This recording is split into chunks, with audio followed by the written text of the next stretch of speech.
Actually, in this Hall of Fame, we have the session on digital economy to unlock new frontiers in smart Bangladesh. In the next hall, Carnival, we have energy security to attain sustainable growth. And after that, in Harmony Hall, we have JETRO, the Japan-Bangladesh Trade Investment, Opportunities and Way Forward. And in the Media Bazaar, we have Agribusiness Emerging Opportunities in Agro Trade and Investments. আমাদের অভিযাত্রায় যুক্ত হতে উদাত্ত আহ্বান জানাচ্ছি।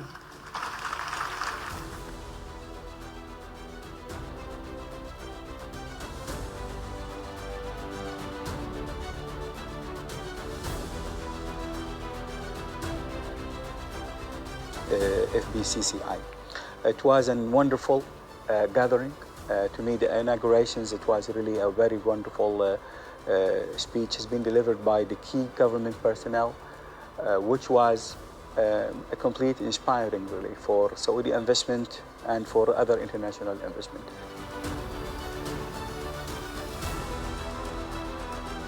There are some countries in the world where you can just feel the fizz of entrepreneurialism.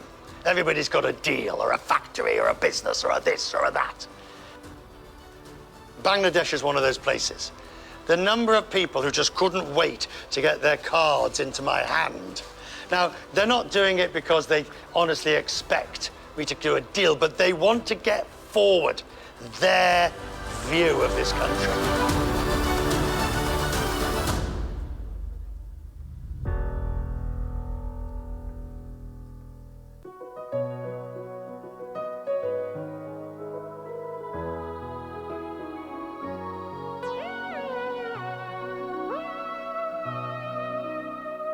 আস্থা আছে সবার, রয়েছে আমারও।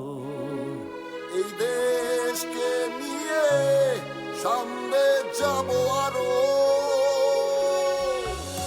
কাগজে অক্ষরে লিখে নিতে পারো বাংলাদেশের আকাশ উজ্জ্বল হবে আরো।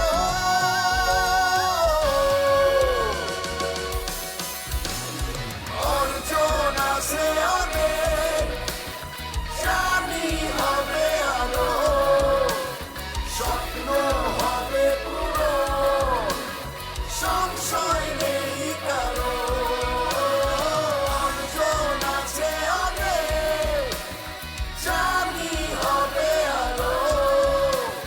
স্বপ্ন হবে পূরণ, সংশয় নেই কারো।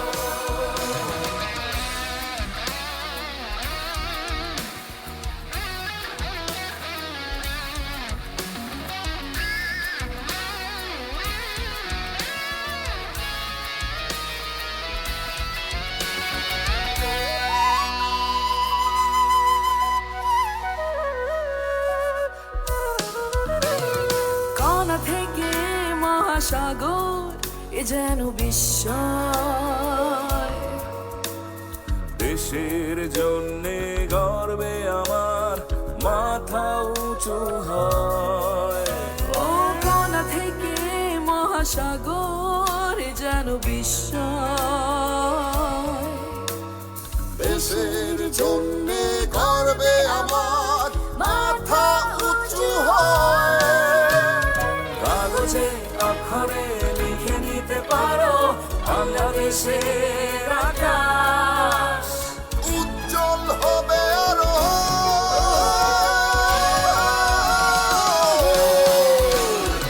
অর্জন আছে অনেক, জানি হবে আরো।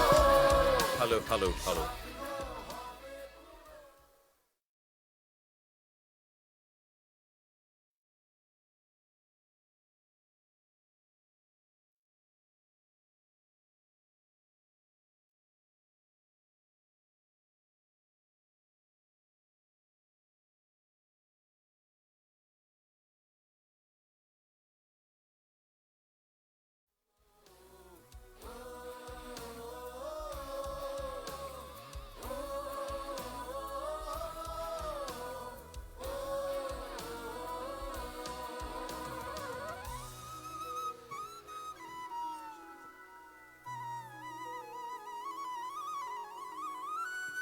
সম্মানিত সুধীমণ্ডলী, আমাদের সেশন চেয়ার ইতিমধ্যে আমাদের মাঝে এসে পৌঁছেছেন, মডারেটর সাহেব এসে পৌঁছে গেছেন, প্যানেলিস্টরা এসে পৌঁছে গেছেন। আমরা অনুষ্ঠান শুরু করতে যাচ্ছি, আপনারা দয়া করে আসন গ্রহণ করুন।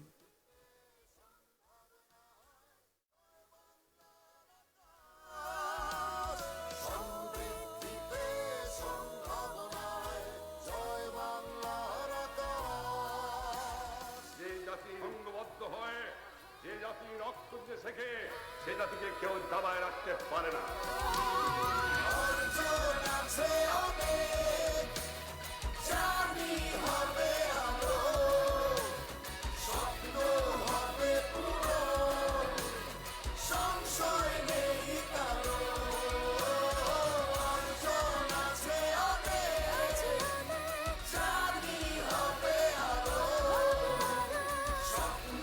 Yes, ladies and gentlemen, we are going to start our program. This session is on digital economy, harnessing the power of digital economy to unlock new frontiers in smart Bangladesh. Music to বন্ধ করে দেন. Session chair, Mr. Shamsul Arifin, ICT Secretary, the Ministry of Foreign Affairs, the Government of the People's Republic of Bangladesh.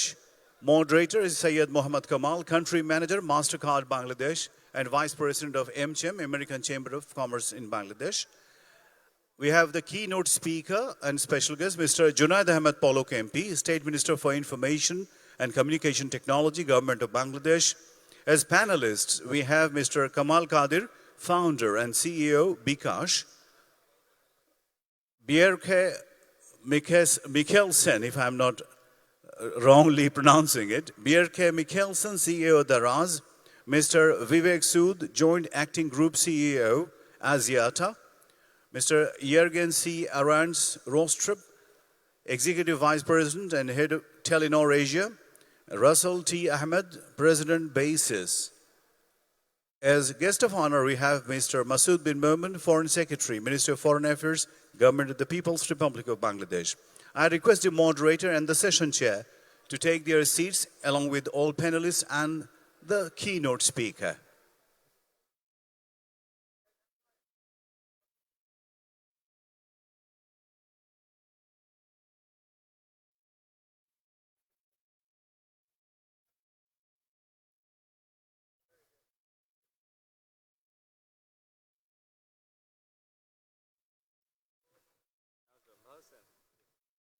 যারা পেছনের দিকে বসেছেন একটু সামনে চলে আসুন, সামনে অনেকগুলো চেয়ার খালি।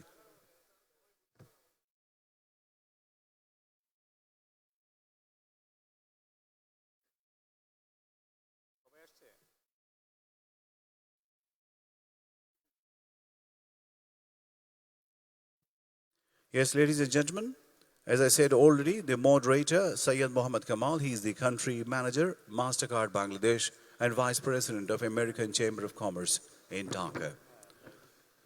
Over to you, Mr. Moderator, Mr. Kamal. Thanks, Mr. Imtiaz, for moderating the session throughout the day. Honorable Session Chair, Shamsul Arifin, ICT Secretary, People's Republic of Bangladesh. Our special guest and the keynote speaker, our very own Junaid Ahmed Polok, State Minister, Ministry of ICT, People's Republic of Bangladesh. Our guest of honor will arrive soon, His Excellency Masood bin Momen, Foreign Secretary of Ministry of Foreign Affairs, People's Republic of Bangladesh. We have an esteemed panelist today, so our guest of honor is already here. So thank you very much. So our guest of honor, His Excellency Masood bin Momen, Secretary, Foreign Affairs, People's Republic of Bangladesh is already here. We have an extremely good panelist today. We have Shamsul Arifin. On my right, I have Vivek Sood, Joint Acting Group CEO, Asiata. And we have Russell T. Ahmed, President Basis. I would request our session chair to Honorable ICT Secretary to say a few words. So you can speak from your seat or, yeah, that would be great. Over to you, ICT Secretary.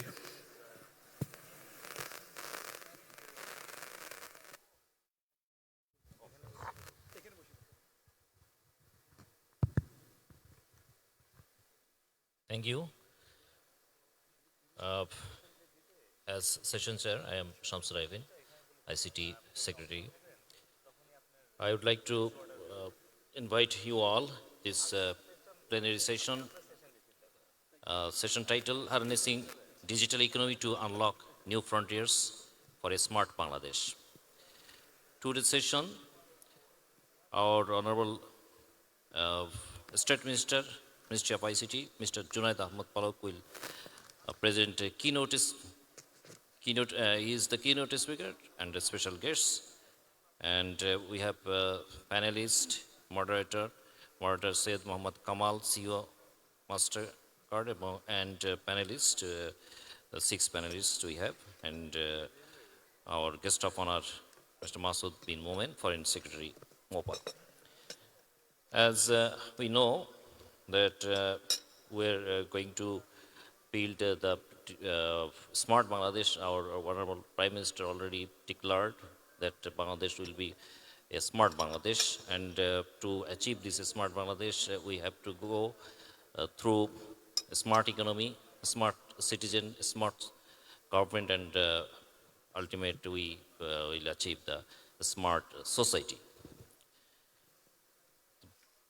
We know the Digital Bangladesh or Vision 2021 was declared by our Honorable Prime Minister, Sheikh Hasina, on December 12, 2008, and became an integral part of the election manifesto of Bangladesh Awami League. The Digital Bangladesh Vision was implemented with the direct implementation guidance of Mr. Sajib Wajid, the Honorable ICT Affairs Advisor to the Honorable Prime Minister. The Digital Bangladesh Vision was implemented under 4 pillars: connectivity and infrastructure, e-government, human resource development, and ICT industry promotion.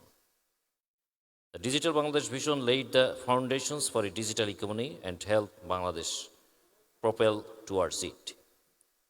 Transformation in the last 14 years under the Digital Bangladesh Vision, 4 pillars before 2009, internet users were about 5 million. E-government was negligible. IC export was only 26 million in 2007. And ICT human resources was less than 1 lakh. E-commerce was negligible with almost no method of monetization, and online payments were very few. Post 2009, with Digital Bangladesh Vision, internet users are almost 130 million. Cost of internet has significantly gone down with no discrimination between the rural and urban level. Over 2,000 government services have been digitalized. ICT exports have hit over 1.3 billion. Over 20 lakh ICT human resources are in ICT sector. Today, and over 60 million active users, 180 million registered users, source Bangladesh Bank. To ensure the digital equality, the government established union digital centers in 2010 in all the unions and later in town and municipalities, so that every person in Bangladesh is able to avail the digital services regardless of their education, income, or social standing. Now there are over 8,000 to 80 digital centers providing services from e-government to e-commerce, banking services, and even internet connections for villages. Digital economy is established because of the Digital Bangladesh Vision has been our life-saving during the pandemic because of the infrastructure laid down since 2008, both physical and digital. It was much easy for most business and even government to function remotely. We saw a huge jump in digital adoption with almost 200% growth. In the e-commerce sector alone, the government also used MFS to disburse relief to 5 million households during the pandemic. Now, ICT is being used in every sector for faster service and growth, from education to agriculture to health. Both government and private sector are designing digital services to reach the population in every part of Bangladesh. To ensure we keep supporting the growing digital economy in Bangladesh, the ICT division has taken several projects: the Enhancing Digital Government and Economy project, the Digital Leadership Academy, and Center for 4IR under this project, the Enhancing Digital Connectivity project, Sheikh Hasina Institute of Frontier Technology project, Entrepreneurship and Innovation Ecosystem Development project, Sheikh Russell Digital Lab project, School of the Future, Sheikh Kamal IT Incubators, Her Power project, Learning and Earning Development project, etc. Our plan is to create a cashless society and paperless government. We have achieved middle income country status, and now we plan to achieve high income developed country status through a smart Bangladesh. The digital economy enabled by these visions will play a significant role in our growth. Architect of Digital Bangladesh, Mr. Sajib Wajed, has introduced to the concept of Smart Bangladesh 2041. Under his direction, we have started working on the strategy to become an innovative, high-income, knowledge-based economy. Thank you very much. Thank you to all. Assalamu alaikum. Thank you, Session Chair, for your enlightening speech. And I can tell you one thing, after lunch, sometimes sessions are not very interesting, but I can assure you this session will be really interesting. And you already got to know the session details. It's while we are planning to get into $1 trillion economy, and digital economy will be contributing much towards that.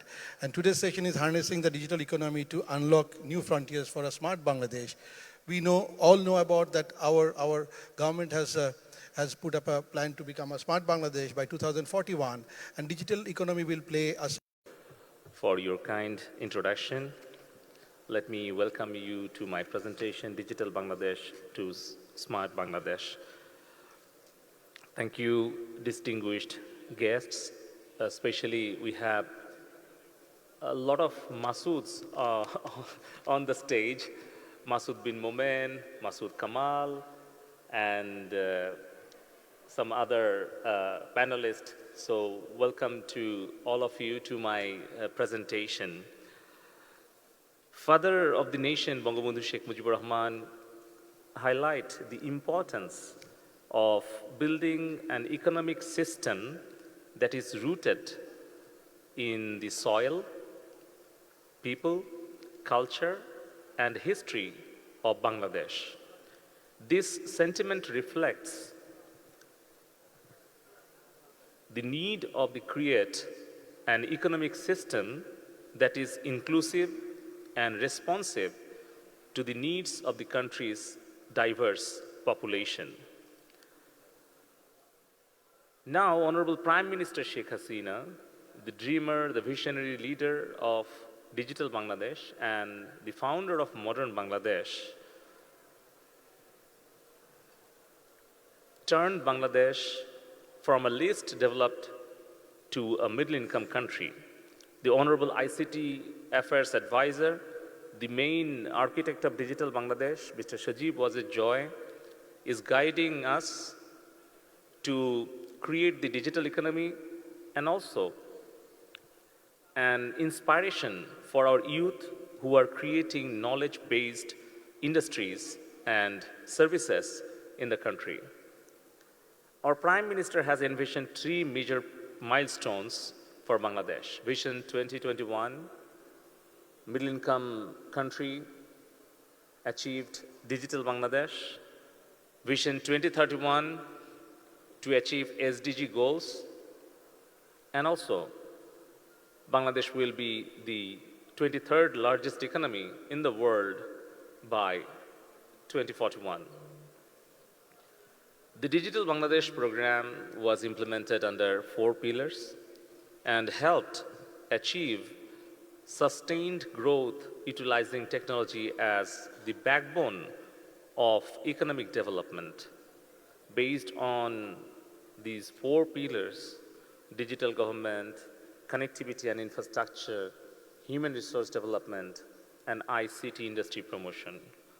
If you look on this slide, 14 years back, there was no footprint in ICT industry or in export. From $26 million export, we have crossed $1.3 billion export in ICT sector. Also, we have been able to provide 2 million jobs in IT sector. Near about 90% our government services are now available online, and also the vital services already delivered, and more than 90% of our population are connected with internet. Over the recent years, Bangladesh has grown faster than its Asian peers and is now set to emerge as a $1 trillion economy powered by an ambitious business community. As a result of massive digitization, we have experienced tremendous growth in the past 14 years. We are globally number one in mobile financial services in terms of the number of daily transactions. We are second largest exporter of apparel, and we have a surging consumer market with over 180 million mobile phone subscriptions and over 130 million internet users. Our MAC population will cross 34 million in 2025, according to Boston Consulting Group's report. Currently, we have designed over 2,000 digital services, and on an average, over 2 million citizens are availing these services every month. We have on the stage founder and CEO of Bikash, who is the champion of cashless society in Bangladesh and also champion for mobile financial transaction. We have Bibek Sood, who worked in Bangladesh for a long time and helped us to develop our digital economy. E-governance service have had a significant impact on the lives of people in Bangladesh. By making government services more accessible and efficient, e-governance service has made it easier for the people to access government services. You can see the numbers and the services what showed on the slide on the screen. Still, you might be wondering, are the impact of these interventions measurable? Yes. We introduced a unique method called TCV and found that in the last decade alone, till December 2022, we delivered 6 billion services, eliminated 16 billion workdays, and 12 billion physical visits, and saved $21 billion. With the growing digital economy, our need to enhance our capacity in digital security is also taking a new shape. I'm proud to say that Bangladesh has moved up by 25 places from its previous year's rank in the latest edition of the Global Cybersecurity Index. The IT and ITS market was growing less than 2% before 2008.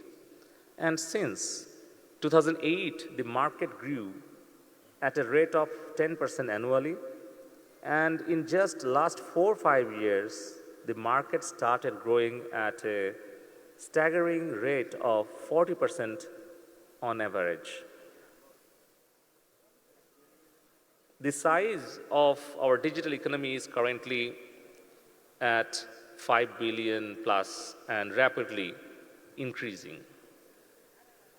We believe that the boost in industry growth has been simulated by our robust skill development projects for our youths. We focused on this as high priority achievement and took multiple coordinated initiatives by establishing research and development centers at universities. Our companies have achieved over $1.4 billion in ICT exports, up from a mere $26 million export only 14 years ago. The major export domains include services like software, development, and web application, to frontier technologies like IoT, blockchain, artificial intelligence, AR, VR, edutech, health tech, logistics, game development, graphics designing, telecom, and so on. Bangladesh has a thriving startup ecosystem with more than 2,500 startups, out of which 70% are digital natives or technology businesses in e-commerce and delivery, fintech, entertainment, travel and tourism, logistic and mobility, healthcare, software, and technology and others. Now with over 2,500 plus startups operating in Bangladesh, the market has gone to diverse mechanism of transformation, which is very rewarding for venture capital firms and investors. We have with us BRK, the global CEO of Daraz, and I had several meetings with him, even in Bangladesh and also in Singapore. I have found all the international investors that they're very much interested to invest in Bangladesh after experiencing rapid and massive changes in the area of IT and IT-enabled services, especially in our fintech, in our e-commerce, logistics. You all know Bikash has become our first billion-dollar company, and we are proud of that. And we have some soonicorns, like soon, they are also going to be billion-dollar company by 2025. And we have a target to develop $5 billion IT and IT-enabled companies by 2025. And we'd like to create the startup ecosystem where we'll have at least 5,000 active operational startups by 2025. And I'm really confident that we'll be achieving all of our targets ahead of time. To support this ongoing boom into the startup segment, government is committed to support the ecosystem through 4 initiatives. Innovation Design Entrepreneurship Academy, being the Inception Academy for early stage startups, High-Tech Park providing the free space, co-working space, and utilities across the country, and also developing university-based incubation and ideas through the Unibator project, and investing $100 million through our Startup Bangladesh Limited company to the growth stage startups. Bangladeshi startups scene has grown rapidly in recent years, producing increasing numbers of high-quality startups. To date, 100 plus Bangladeshi startups closed more than 200 investment deals. Many startups raised and pre-seed money that has not been disclosed. The increase is significant compared to the previous years. Bangladeshi startups have raised over $800 million, most of it within last 6 years. Bangladesh currently rides on the demographic dividend with 24 years age in average. Since the inception of Digital Bangladesh, we have focused on skilling up our youth on technical skills to lead in the technological world.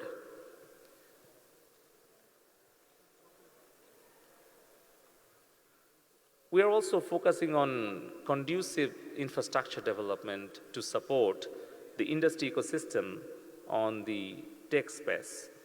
as a part of this Bangladesh High-Tech Park Authority is building 109 high-tech and software technology park and 64 IT training incubation centers across the country. And also, we are declaring private software technology parks and private high-tech parks who are following the guidelines introduced by High-Tech Park Authority. We are building Vision 2041 Software Technology Park in Karwan Bazar. We planned that this park is going to create employments on emerging technologies and also are going to become an important infrastructural support for our local startups ecosystem. Here you can see some of our operational facilities which are ready for investments. You can see our new facilities, Joyce Silicon Tower in Bangabandhu Sheikh Mujib High-Tech Park, Rajshahi, and Sheikh Kamal IT Training Incubation Center in Borishal. We are taking a collaborative approach to connect industry, academia, and government together to develop a robust startup ecosystem to foster the industrial and technology growth.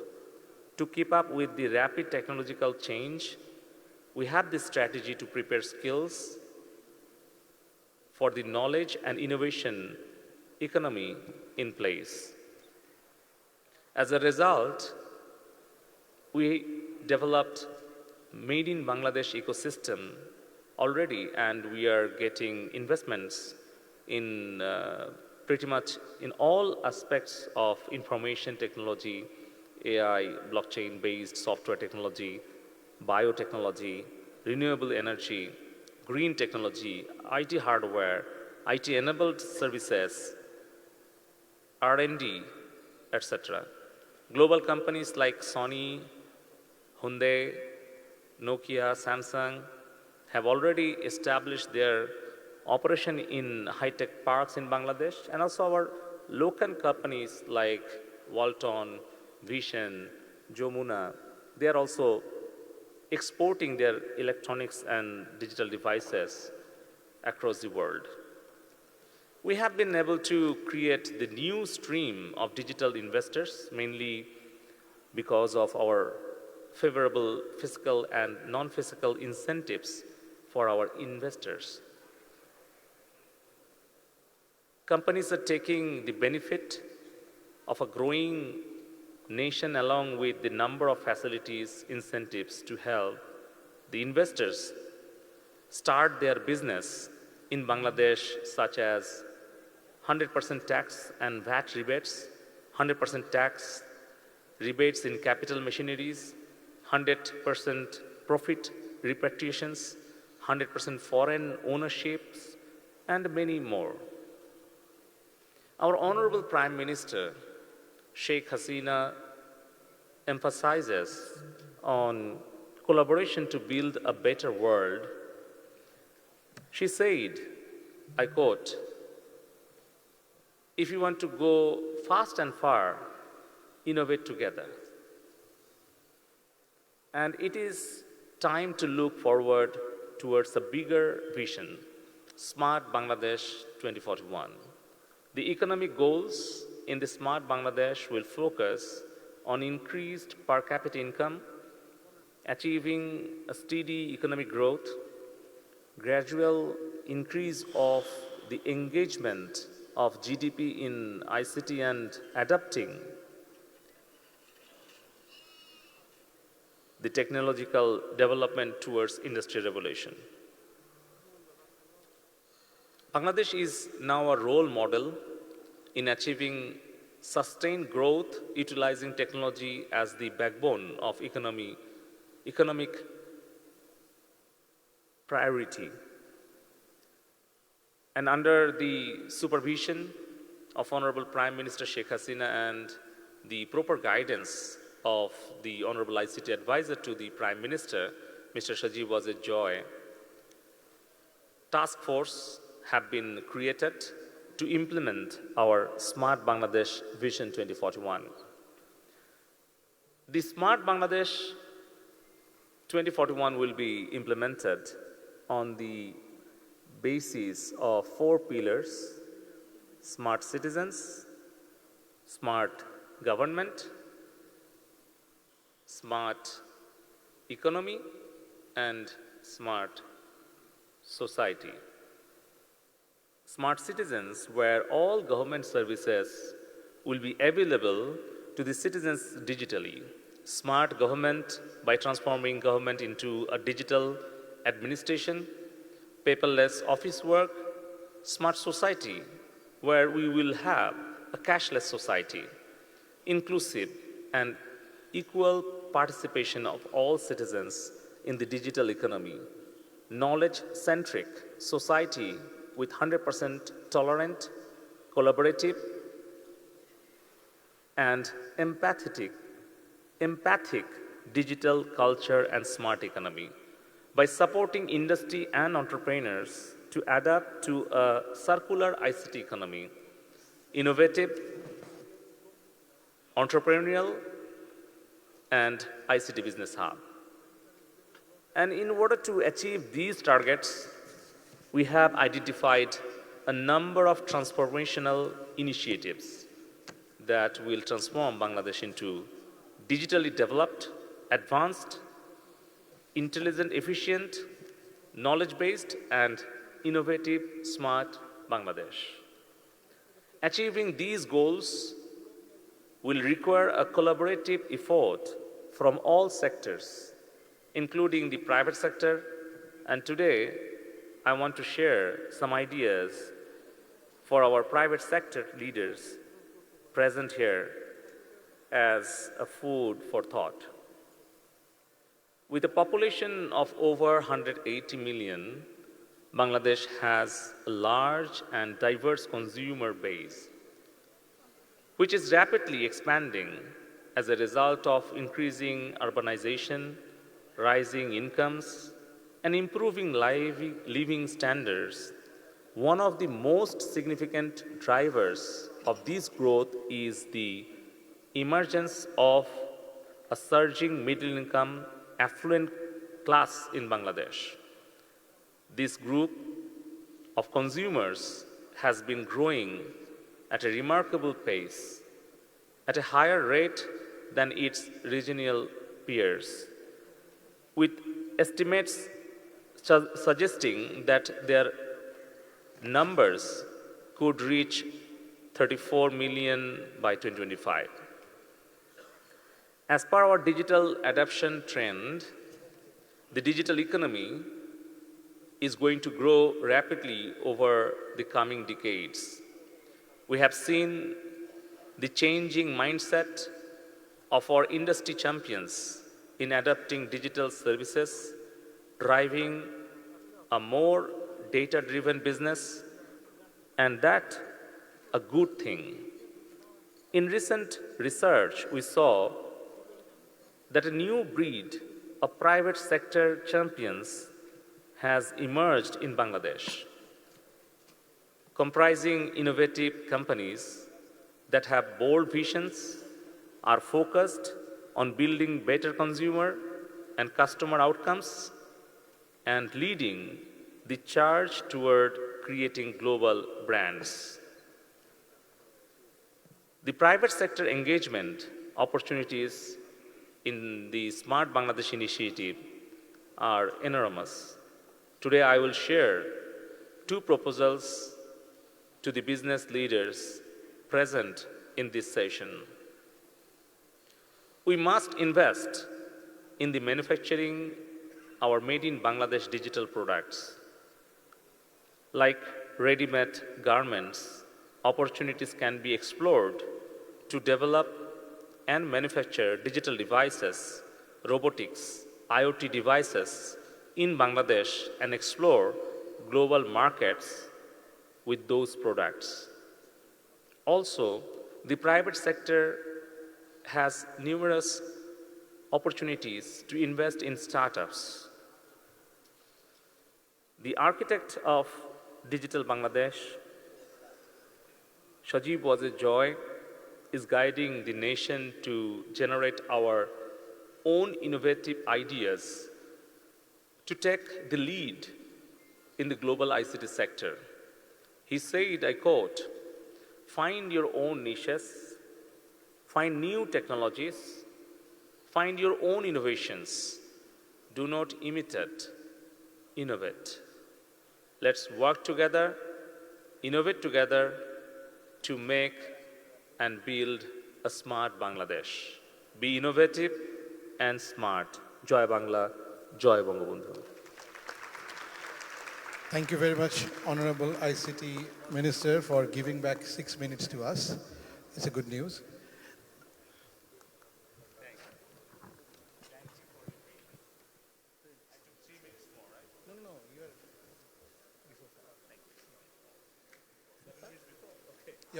You have given back 7 minutes to us. Very great. So, as usual, very exhaustive, very informative presentation from our ICT Minister, and he has given a context on the digital economy and which are the places the business community can invest in Bangladesh. And while our target is a $1 trillion economy, or on the ICT sector, 5 billion by 2025, we all know it's ambitious, but definitely to reach there, we have to have a right goal, right plan, and execution there. So, thanks, Honorable ICT Minister. So, I will pick up a point from Honorable ICT State Minister, where he has talked about Bangladesh will become the 9th largest consumer market by 2030. Really, it's a great number to talk about.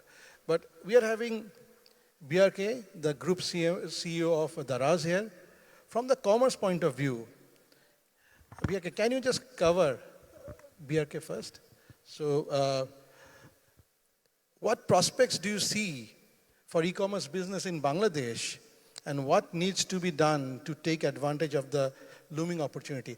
I will request the panelists to take around 4 minutes each, so that I can come back again for a concluding remark from each one of you. BRK, over to you. I'll try and keep it short then. Thank you, Mr. Kamal. Thank you, Mr. Palak, for always inspiring. Very, very interesting. I think from my side, I've been investing in and operating in Bangladesh for the last 8 years. We've seen, great years. We've seen some tough times as well.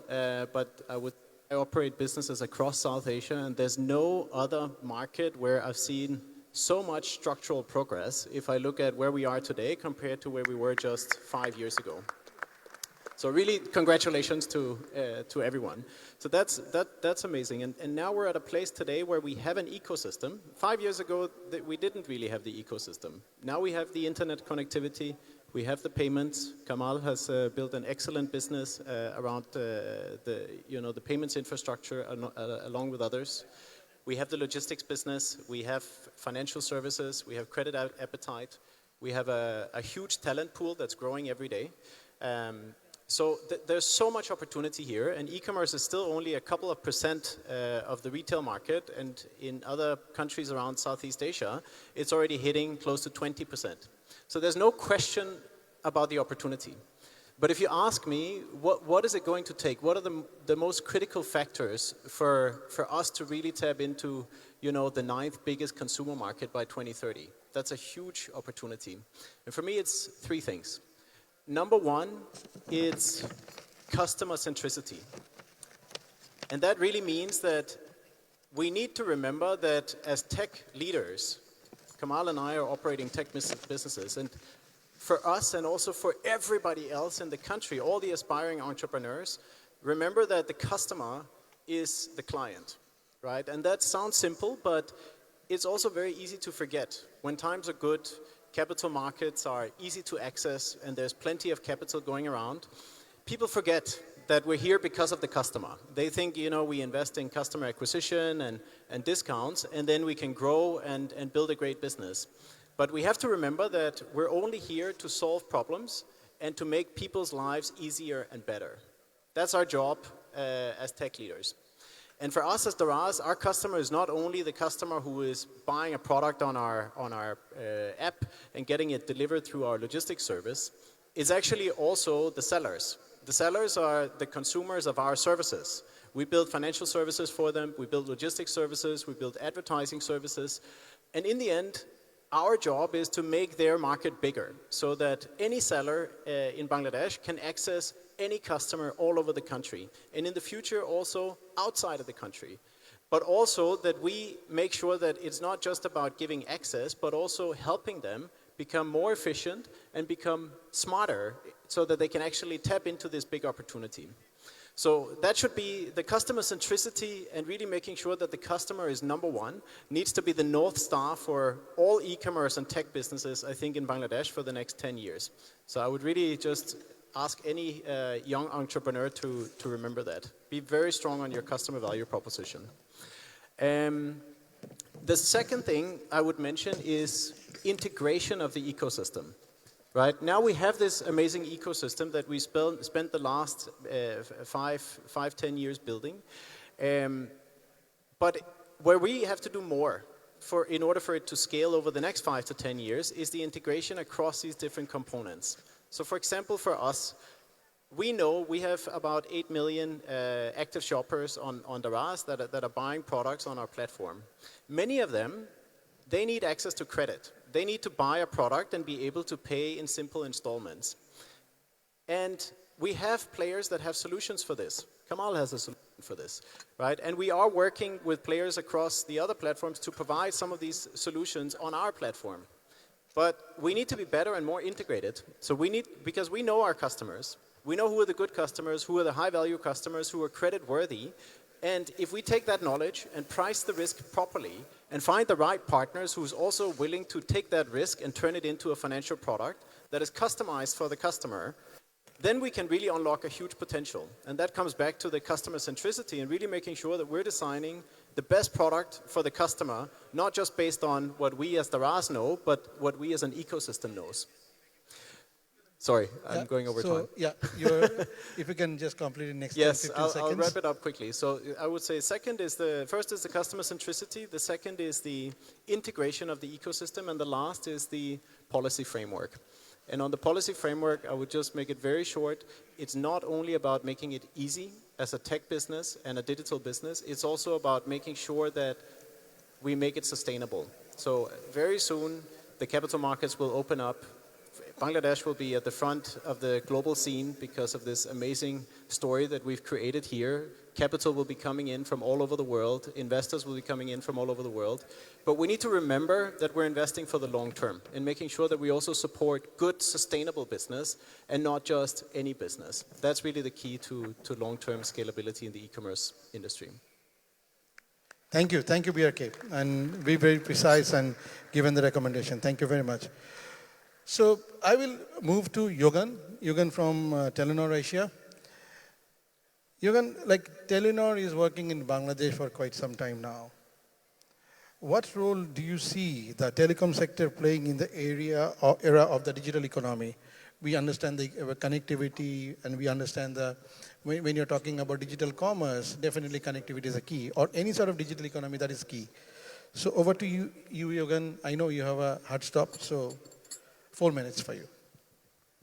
Thank you, moderator, and it's fantastic to be here. Let me start by congratulating the Chamber of Industry and Commerce with their anniversary, and thank for a fantastic conference. I must say, to listen to the Prime Minister yesterday, her visions was actually a touching moment, and then a very concrete economic advisor giving a lot of guidance and answers, and now State Minister, your very thorough walkthrough of what appears to be a sort of a benchmark plan for digitalization journey. I'm very impressed by this. So if we can, and it started, that's the good part. So if we can kick this off and really run this, it's going to be very exciting in Bangladesh going forward. And you have Telenor and Grameenphone supported that. Connectivity is a key enabler for government's Smart Bangladesh 2041 vision, as we saw. It's an essential service for millions, obviously. We are running a Digital Lives Decoded surveys in 8 Asian markets. We just run one version of that. And we found that this dependence is only set to grow. People expect to increase the time they spend online in coming years. It's not a rocket science news but it is stating that everybody is on this journey now. And since Honorable Prime Minister made a phone call 25 years ago to Layli Begum on mobile, which was Grameenphone's first customer, the national GDP in Bangladesh has increased, the World Bank is saying, 14 times. I'm not saying it is only because of mobile, but there is really something happened at that time, and the journey, as we also heard today, is quite impressive since then. Today, Bangladesh is not only the 8th largest consumer mobile market in the world, but to me, more importantly, there is super good progress in the digitization of businesses and public services, which are key. I'm coming back to that. Telenor and our operator Grameenphone has invested $10 billion since we first started 25 years ago, which makes us one of the biggest foreign investors in Bangladesh.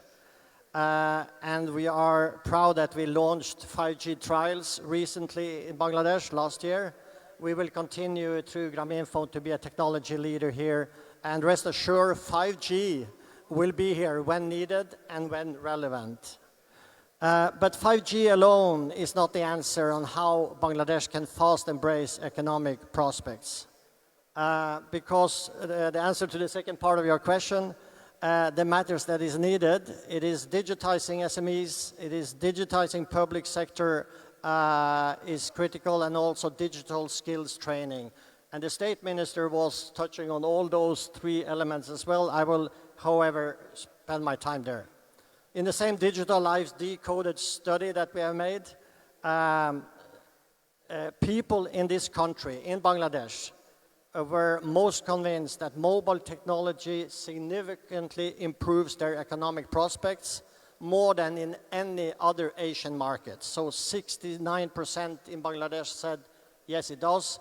53% was the average for all markets. However, we also saw that Bangladeshans respondents state lack of skills and knowledge as barriers to getting the full potential out of mobile technology. Here, 60% of Bangladeshans surveyed gave these answers versus 49% in the survey on average. We see this in real life too, Minister. Out of 2 million people that enter the Bangladesh labor market every year, which of course most of them are young, less than 2%, we believe, have received formal skills training. So this training has started, as you are alluding to, but with so little skills training, the digital preparation of these people are minimal, and Telenor and Grameenphone believe this is a key topic to address. It creates a roadblock for smart Bangladesh that we need to take away. The question is, of course, who will fill the 3 million tech jobs Bangladesh aims to create by 2025 and beyond? Can I request you to complete in next 30 seconds or so? Excuse me? You're running a little behind, so if we can complete in the next 30 seconds. Sorry, I thought I had been waiting here for... Future Nation, we work on a lot of projects within education and training. We think this is very important. The second is attention is needed to small and micro enterprises, business, online need to be. And we work here with Grameenphone and Meta to do this, and we have several projects going. And finally, I think you also addressed it, Bjarke, building a good business environment with predictable policies and allowing private sector to contribute and drive innovation is key. So Bangladesh is a key priority for Telenor. We are merging two large companies in Malaysia and Thailand, and still Bangladesh will be the company where we have most customers. We will continue to be a foreign investor in Bangladesh going forward. Thank you, moderator. Thank you very much, Jürgen. Thank you very much. Very precise. So I will move to my right. Before that, I would like to tell you that our Honorable President FBCCI, Mohammad Joshimuddin, is also with us. Thank you, Joshim bhai, for being here. And this is a very important session, and we have heard yesterday, along with the advisor, that you have talked about next frontier for Bangladesh's digital economy and ICT specifically. So thank you very much. So I will move on to Vivek Sood. You know, most of you know about Vivek Sood. He was here in Bangladesh earlier as well. Vivek is the joint acting group CEO of Asiata. Vivek, you have seen Bangladesh some time back and today. I have two specific questions to you. How can Bangladesh first embrace digital economy prospects, leveraging 5G and other upcoming technologies offered by telecom? And second one, what are the growth prospects and what challenges will need to be addressed to achieve that? Thank you, Kamal. I think, as Kamal said, I spent 2 years back in 13-14 in Bangladesh, so I have a special affinity or liking to this country. And I think whatever can be done would be done here. Let me talk a little bit about Axiata. We've been here for 25 years. We have basically 3 companies which provide these services to the consumers of this country. One is our Robi Axiata, then we have a tower company and a digital advertising business. Let me say that, we 15 years back when the Digital Bangladesh vision was set by the Honorable Prime Minister, I think we were part and parcel of delivering that vision. And I think that vision could not have been done if access, connectivity to the large population of this country wasn't provided. And it could not have been possible if we hadn't invested in bringing that along with the policies framework which was set by the government to make it happen. So I think we feel proud of creating that digital Bangladesh vision come true. Having said that, I think the smart Bangladesh vision is something quite different in my view than what is digital Bangladesh. It goes beyond what the borders of just digitizing the societies are. It goes much beyond that. It goes beyond just creating the internet connectivity for the consumers. I think that's where the challenges and the policy framework becomes extremely important. It cannot be the existing policies which can deliver that vision. So having said that, I think let me just touch a little bit around your question on how do we see 5G and the implementation of 5G in this country. I think my view is it's not going to be very different from how it's been evolved in other markets. I think 5G at the moment, globally around 1 billion consumers of 5G. They're expecting by 2030, 5 billion consumers of 5G would be evolved. So which means pretty much 60-70% of the world population would be running on 5G. And which means effectively Bangladesh has to get to that path to be competitive in the market place and to provide that kind of smart Bangladesh vision to come true. Having said that, I think the policy framework there has to fall in line with meeting that particular demand. For example, let me say that, for us as telecom players, as we move from 4G to 5G, there's going to be substantial investment. And our target is to bring down cost per gigabyte. So which means policy framework should help us support in that investment, whether it is in the form of shared networks or whether it is in form of, policy framework which allows spectrum to be more affordable. So I think that's something which we think is important as part of the discussions we have. Second challenge which we see is really around the digital inclusion itself. Our view is around 120 million customers who use internet in Bangladesh, in our view, is still pretty much nascent in terms of the services and solutions they use. For them to go up into the new category of services and solutions or experience or digital life, as Jorgen said, I think requires shift from the existing technologies to 4G to start with, all moving to 4G. So we should be having ways and means to kind of migrating all consumers there.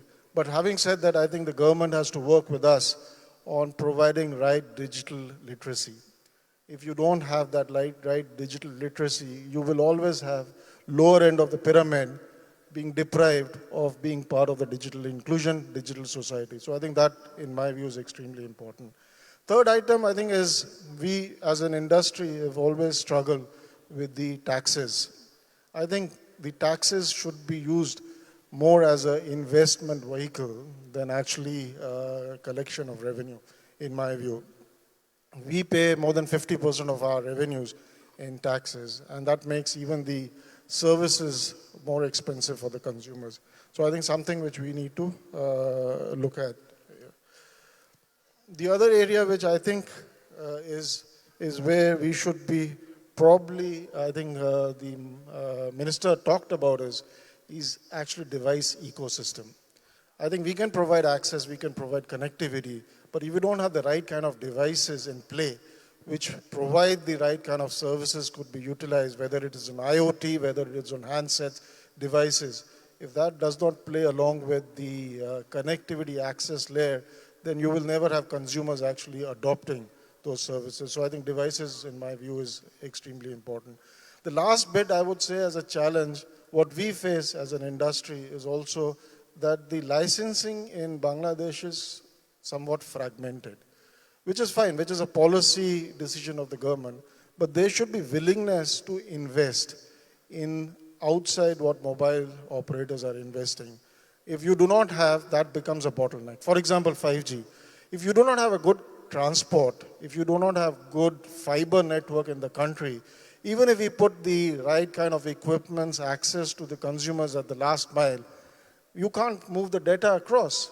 5G will become completely useless. So unless there is willingness to invest in the transport, on connectivity, fiberizing of the towers, etc., 5G will just become a dream. So I think some of these policy discussions, in my view, needs to be carried out if we want to move to that 1 trillion economy or meet the Smart Bangladesh vision of 2041. Yeah.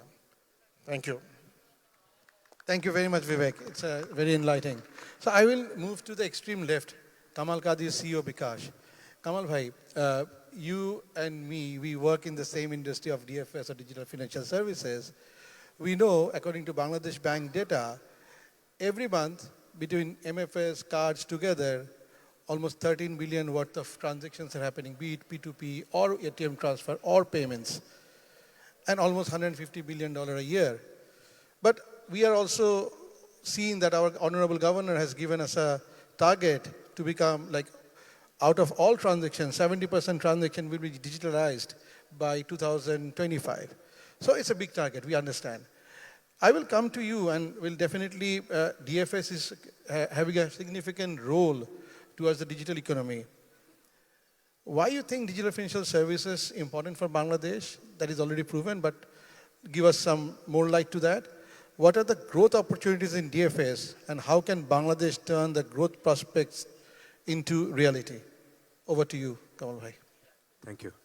Well, first of all, Honorable Minister and respected secretaries and fellow colleagues, Assalamu alaikum.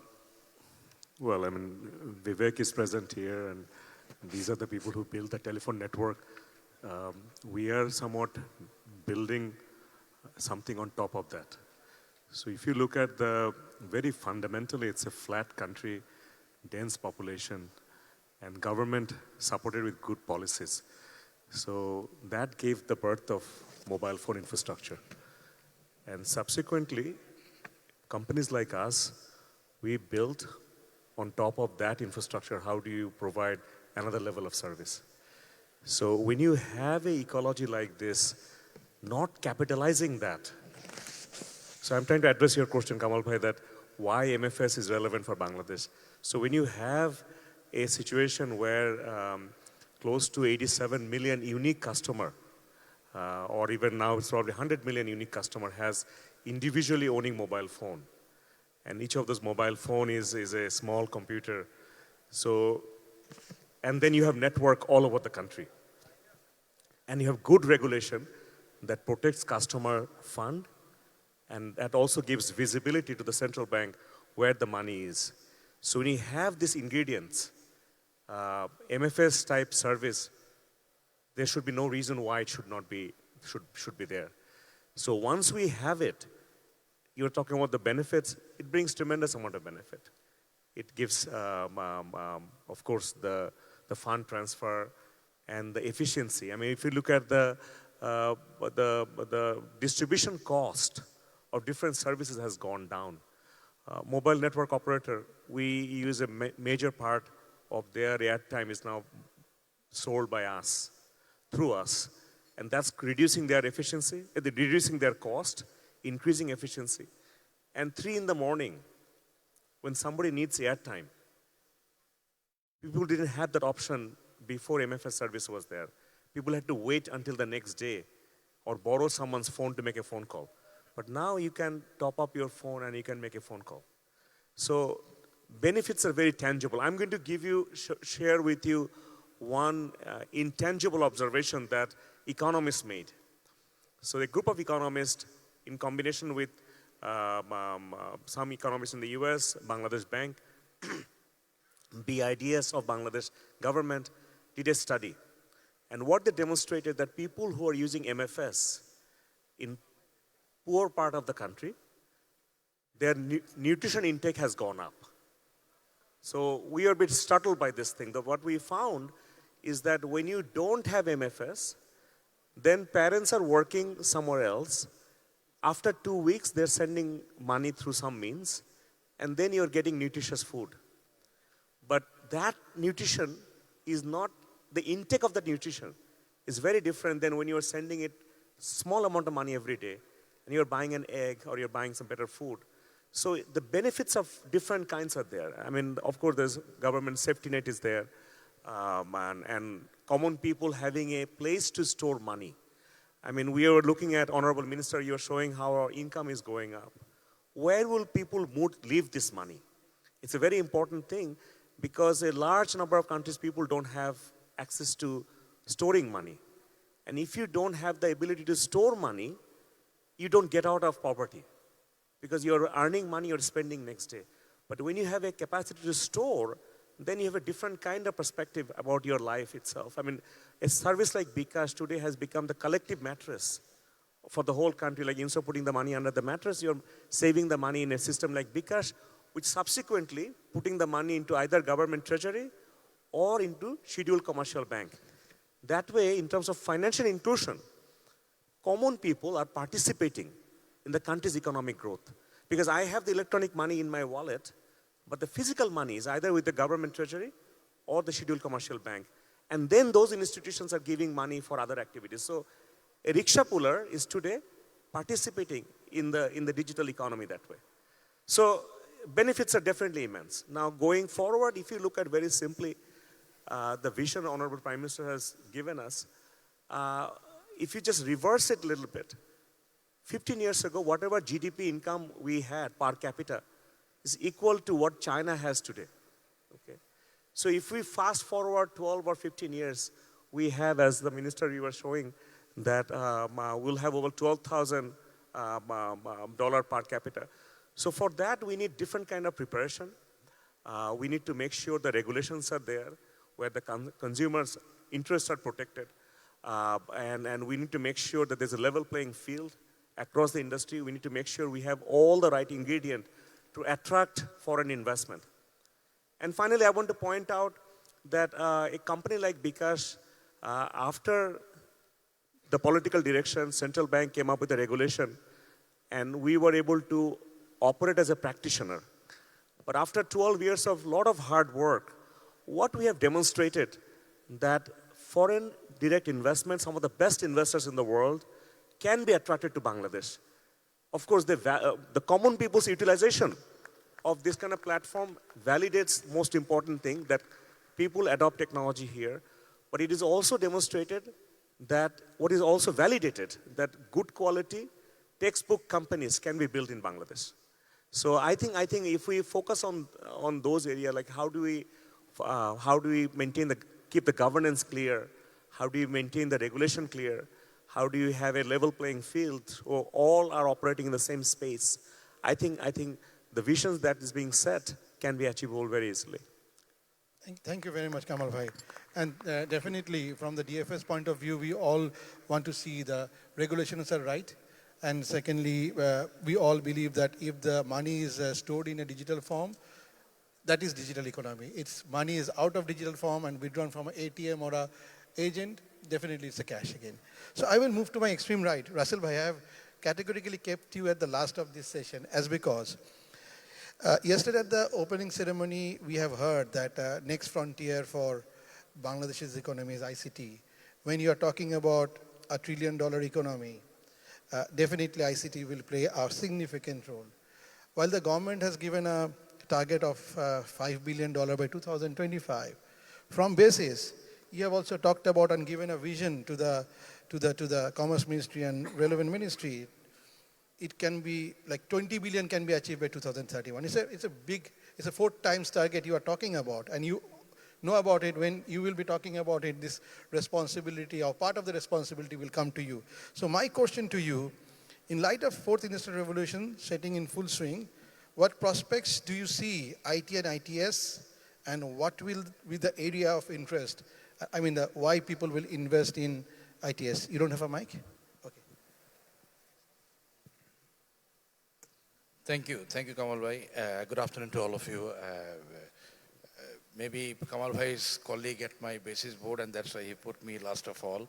After all these eminent speakers, especially after our, very recently we had Soft Expo, the largest IT-ITS exposition, a couple of weeks ago, where the industry has named Mr. Junaid Ahmed Polok Smart Minister of Smart Bangladesh. And today he has shown with his keynote that he is a Smart Minister of Smart Bangladesh. And when we see the panel and from the keynote that in terms of infrastructure, the success story of Bangladesh, ICT sector, or we see connectivity operators are here, digital commerce, payment system, everything in place. Now, since, as you have mentioned, Kamal Bhai, we are in the business summit organized by FBCCI, and very happy and humbly happy to see that Joshim Bhai is here too. And thank you for organizing such a lovely summit. A big clap for Joshim Bhai and FBCCI for organizing this.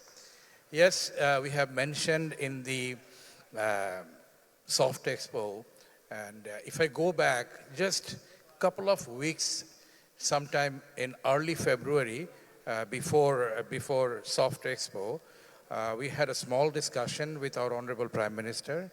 Myself and Joshim Bhai was in the same discussion in the morning with Her Excellency, our Prime Minister. She mentioned to us that we're looking at you, that ICT will be the next export destination. ICT will be the next export foreign currency driver. So that comes as a responsibility to the industry. We worked out, and then the number we have shared from the Soft Expo, that $20 billion can be achievable by 2031, provided we do a few things right. And then, right after Soft Expo, it became a buzz, not only among the industry stakeholders, policy owners like Polok Bhai himself, our private sector advisor, and also among the media. Very number of questions coming to me, the number you have mentioned, how that is possible. We are coming up with a solid paper that how it is possible so that we can provide specific guidelines to the government and other stakeholders. I share a few numbers, so that will help how, because it's a business summit, it is the right platform to talk about business, because export is so important for Bangladesh's economy, and there is no alternative to find the next possible sector after RMG, which will actually provide foreign currencies. 4 of our major export destinations, USA, European Union, UK, and Japan, currently has 10 million people shortage in the ICT sector itself. Among these 10 million, if we target 1%, which is 100,000, sorry, 1 million, 10% is 1 million. Now this 1 million means, and by 8 years, by 2031, if we reach up to 20 billion, today we have about 1.4 billion, we're talking about 2 billion growth every year. I share an example of Philippines. From 2010 till 2022, they are now above around 34 billion, and they have made 25 billion in 12 years. It is possible. They have shown it. They've identified the right skill sets. They've identified the right target market. They have identified the proper strategies. So that's possible. And to achieve 20 billion by 2031, the market is there, only 10% we need to cap.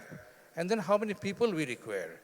We require 1 million people, but we produce 25,000 IT graduates every year, which can give us in 8 years only 200,000 people. Are we short of 800,000 people, another 800,000 people? The answer is no. Because there are a number of ICT services which does not require computer science graduates. There are a number of offshore services can be provided with regular graduates from any disciplines. So if we can do few things right, these things, this target we're talking about is very much possible. In this business summit, yes, our smart minister has appealed for investment in the startup ecosystem area, at the same time the manufacturing area. I want to propose an appeal to invest not only the international investors. I have seen a number of non-resident Bangladeshis in this summit. At the same time, with the help of Joshim Bhai, Honorable FBCCI President, I want to convey this message to our local conglomerates to invest in IT offshore destination development and to invest in human resource. This industry will not let you down. This industry has all the potential to surpass RMG by 2041, by the time Bangladesh becomes middle income to higher income country. With that note, I'm all optimistic. I believe I have shared my data that this is how we can achieve 20 billion by 2031. Thank you very much. Thank you very much, Russell Bhai. We really believe this will be achieved and ICT will play a significant role within the digital economy. So I will have a quick round of 1 minute each, starting with Kamal Bhai. If you want to give a concluding remark or anything else, then I will come to our ICT State Minister to talk a little bit about the overall, what he has heard from the panel. So over to you, Kamal Bhai. Quick 1 minute concluding remark.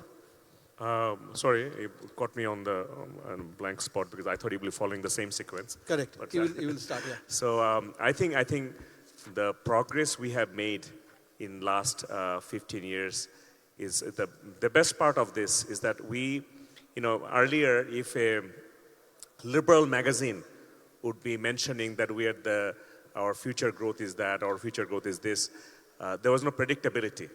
But now Bangladesh's economy is predictable. So if certain things are not working, but many other things are working. Okay.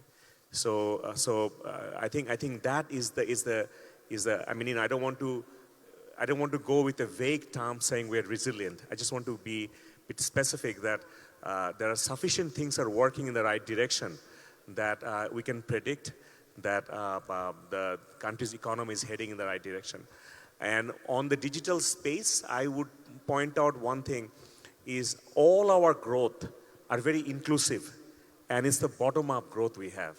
We see many places where maybe the cosmopolitan cities of some countries are very digital prone, but the bottom layer have no visibility of it. But in our case, whatever growth you are seeing, it's from Teknaf to Tetulia, more or less in one pace. And I think that is a tremendously positive thing for a company like us or digital adoption for the country because common people are adopting it. Thank you very much, Kamal Bhai. I will come to BRK.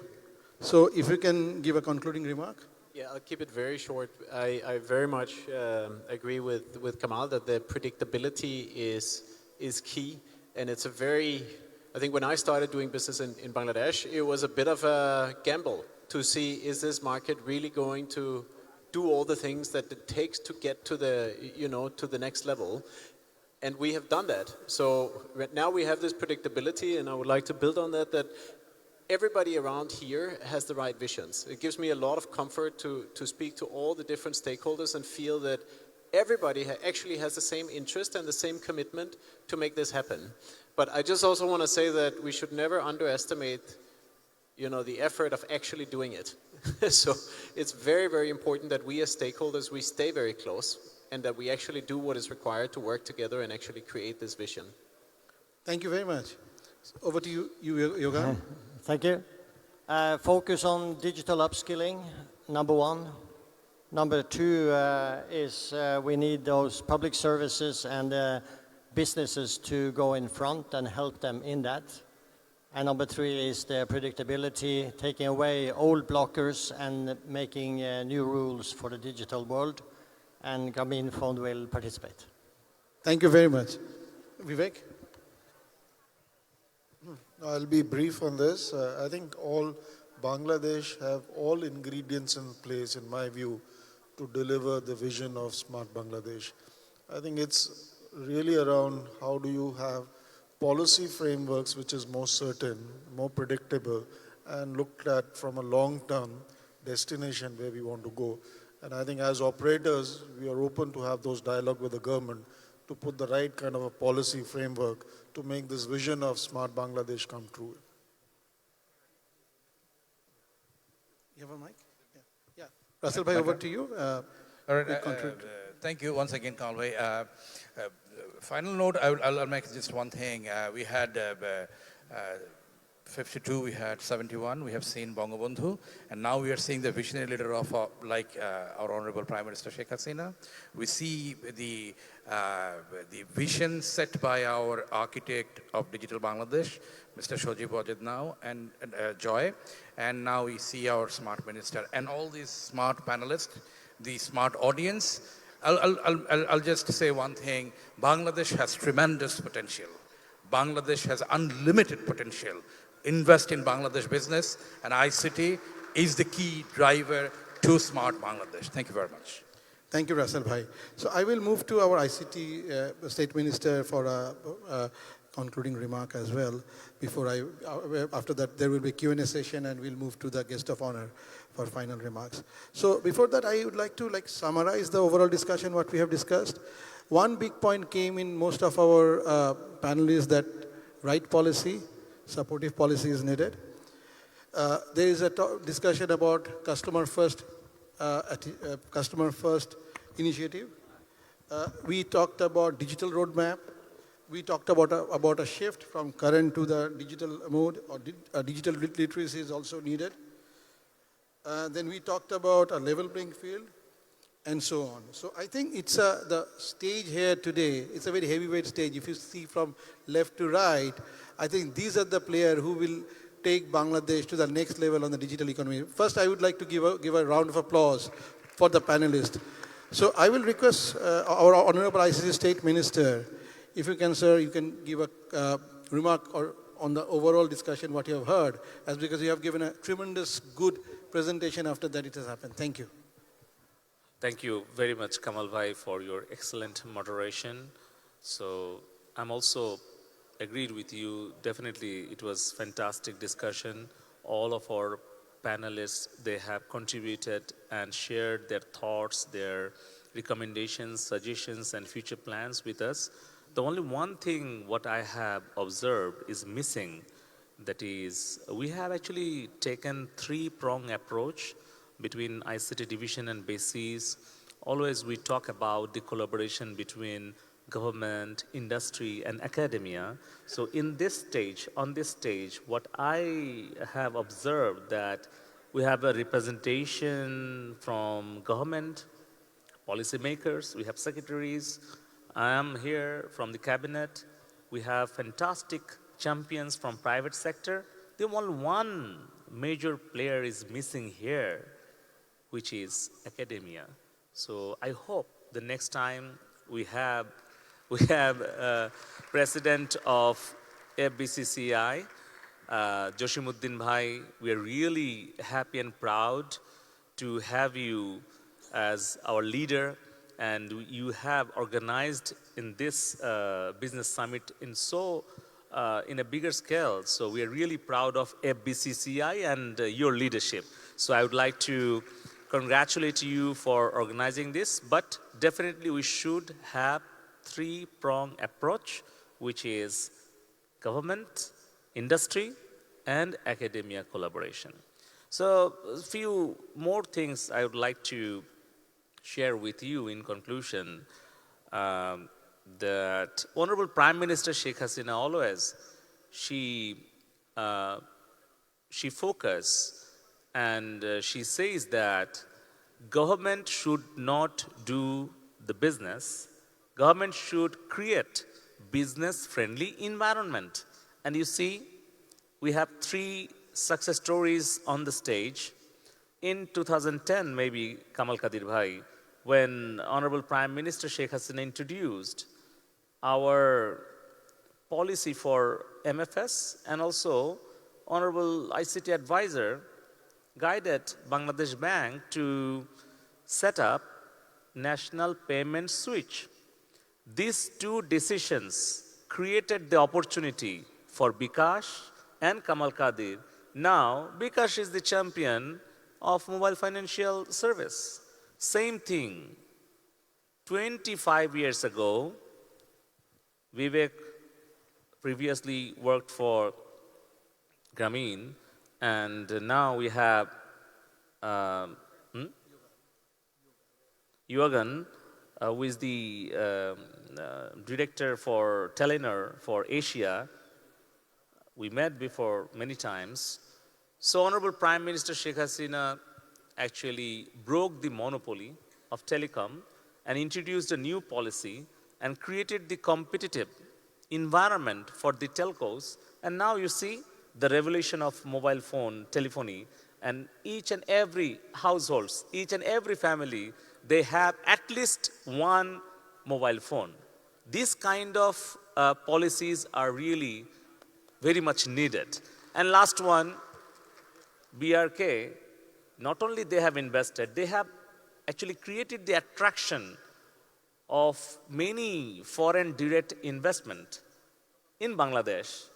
So in 2018, Honorable ICT Advisor guided us to introduce digital commerce policy. We have a very dynamic president of E-Commerce Association of Bangladesh and very popular public figure, Shomi Kaisar. So under her leadership, we have seen that e-commerce became the lifeline of our trade and commerce during COVID time.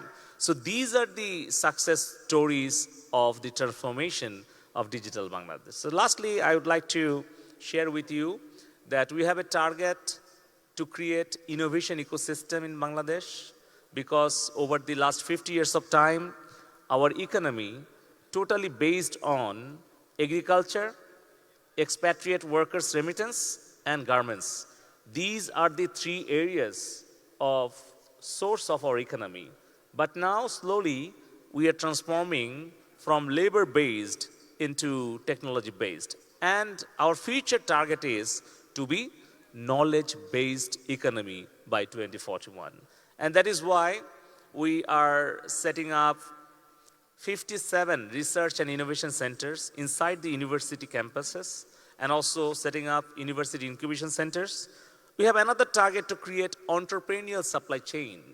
Honorable ICT Advisor Shajib Wazir-Joy told us one simple vision and philosophy of him, that is, he told us there is old English saying, if you give a man a fish, you can feed him for a day.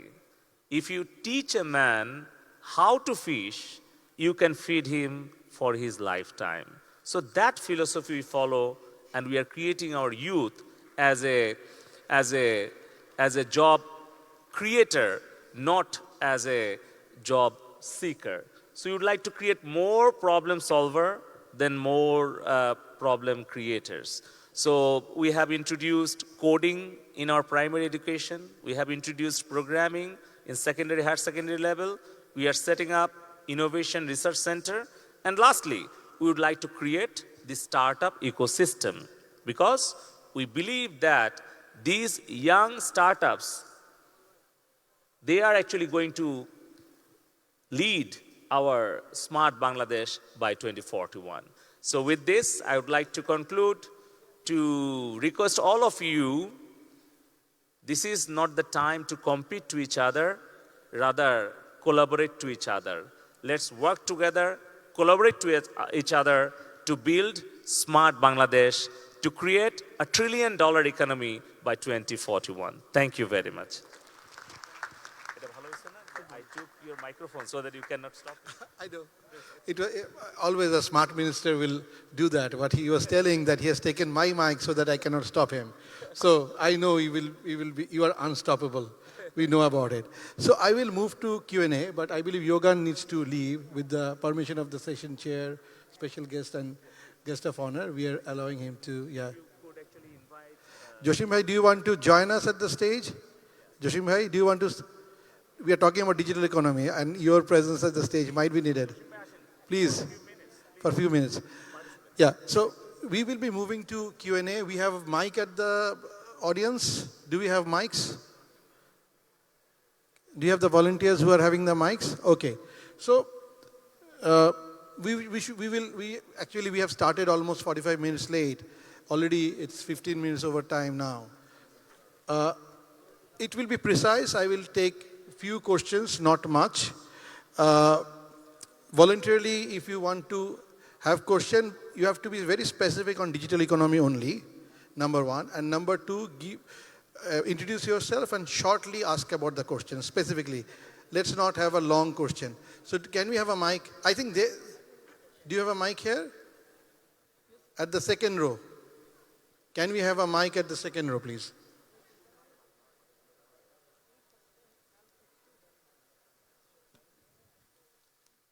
Second row here. Quickly introduce yourself and specifically talk about the topic. This is Sanjid. I am the founder and CEO of D-Logic. My question is regarding digital economy, how you are thinking about, as there are different industry leaders are here, and thank you, Pollock sir and the industry leaders for a wonderful session. So the specific question is how data consolidation or data partnership will evolve the whole ecosystem, because considering the smart Bangladesh we want to build, definitely the data collaboration among the different industry and also data consolidation, and how we are going to build an insight-based economy. Your question is specific to someone at the panel, or I can pass it? No, it's for everyone. So we are talking about data. Pollock bhai, do you want to take it? Yeah. Thank you for asking very important question, because we all know that data is going to be the next currency. Data is going to be more valuable than oil or gas or any of the mineral resources. So that is why we have decided to draft a law on data protection. It is almost finalized. We are going to have meeting with Honorable Law Legislative Minister, and also we are going to have stakeholder consultation.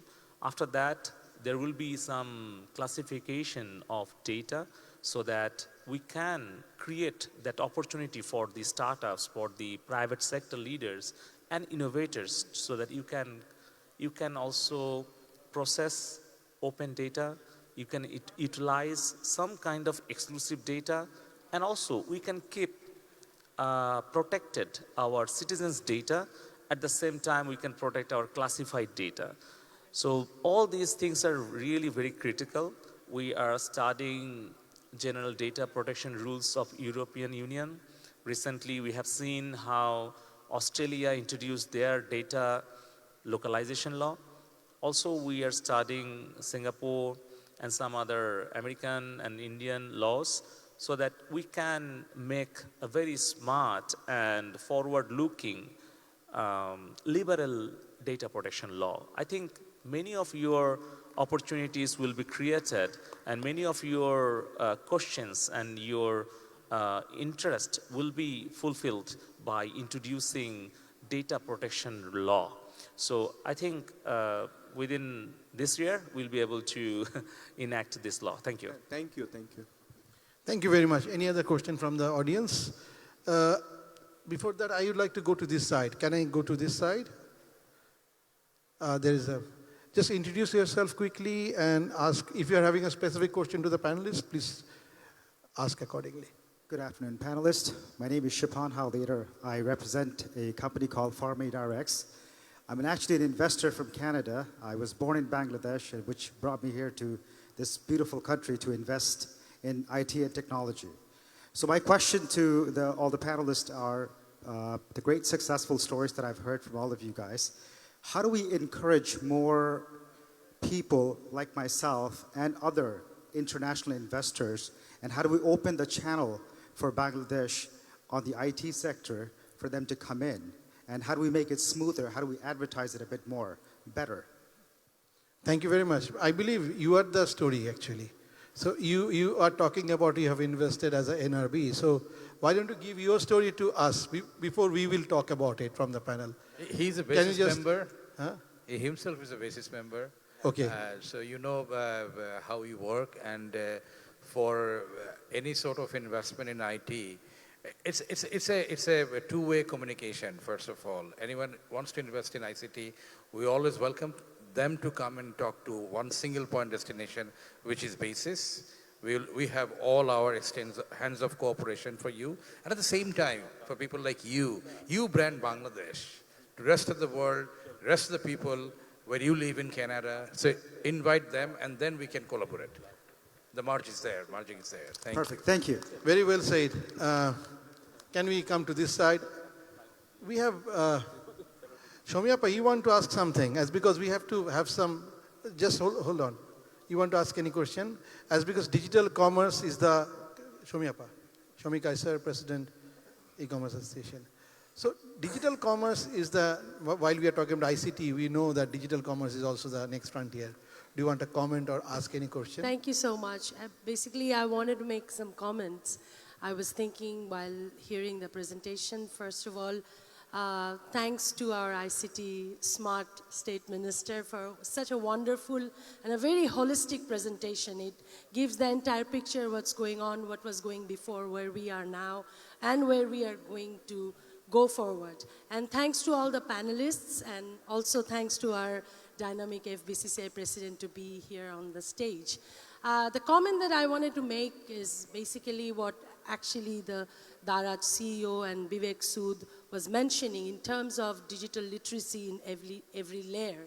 This is where I feel a critical area when I work with all the professionals and entrepreneurs in e-commerce. We've seen that e-commerce market has grown almost 70 to 80% during COVID and post-COVID.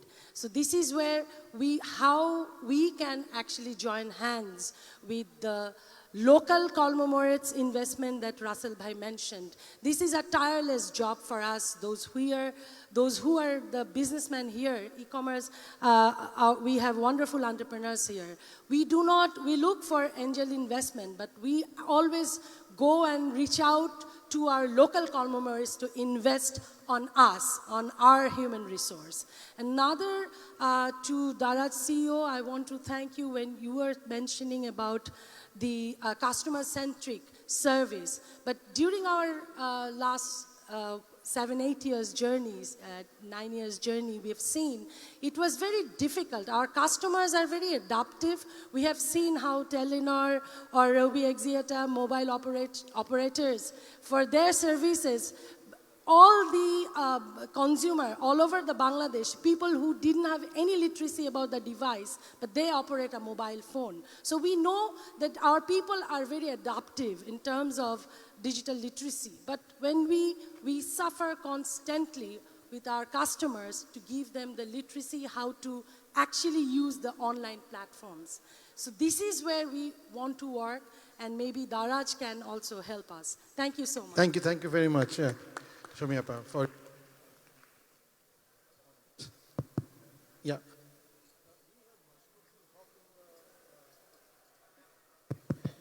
We have Mashkukul Haq here. Can you just raise yourself if you want to ask anything? Can we have the mic here? Hello, I'm Sheikh Sharfuddin, a startup owner. So my question is for Junaid Ahmed Polak Bhai, that what advice what would you like to provide the new startup owners in accelerating the $1 trillion journey?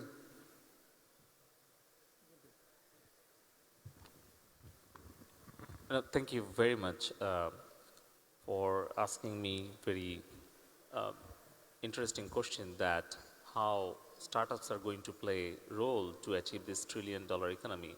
You know, currently our GDP size is $468 billion, and we have a target to create $1 trillion economy by 2040. And I have already shared our target for startup ecosystem. By 2025, we would like to create 5,000 startups, and from these startups, they will be contributing in our economy. They will be creating 3 million jobs, and we have a target to create 5 unicorns by 2025. But I would like to share a simple example that over the 50 years of time, 7 million small and medium entrepreneurs created 30 million jobs. And over the last 6 years of time, 2,500 startups created 1.5 million jobs. If you do the simple math, then you will get the result. These 7 million SMEs created on an average 6 jobs per SME.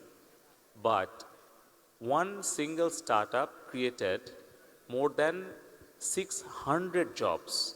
If you talk about Bikash, if you talk about Shopap, Daraz, Chaldal, or Pathao, we have seen this massive transformation in our economy. So that is why our target is to develop the startup ecosystem by 2041. We have a target that 20% of the GDP contribution will come up from these startups. That is our target. Thank you so much. Thank you. Thank you. Can you fix this mic? I will take last question from this side of the room. I will go to, I have taken 2 from this side. Asif, I will come to you later if I will get time, because I have already heard from Shomiapa from this particular sector. Any other person, if you want to ask any question?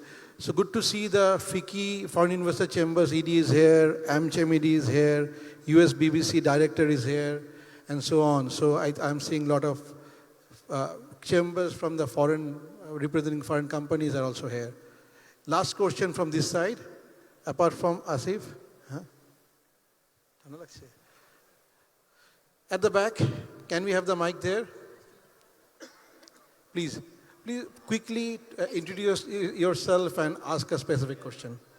I'm Tamanna Rabbani. I'm an entrepreneur. Actually, it's not a specific question. It's just a general question to Mr. Joshim, our Honorable President of FBCCI. Joshim bhai, after this event, jara investors ashlo, how do we connect with them? That was my question. Very simple and specific.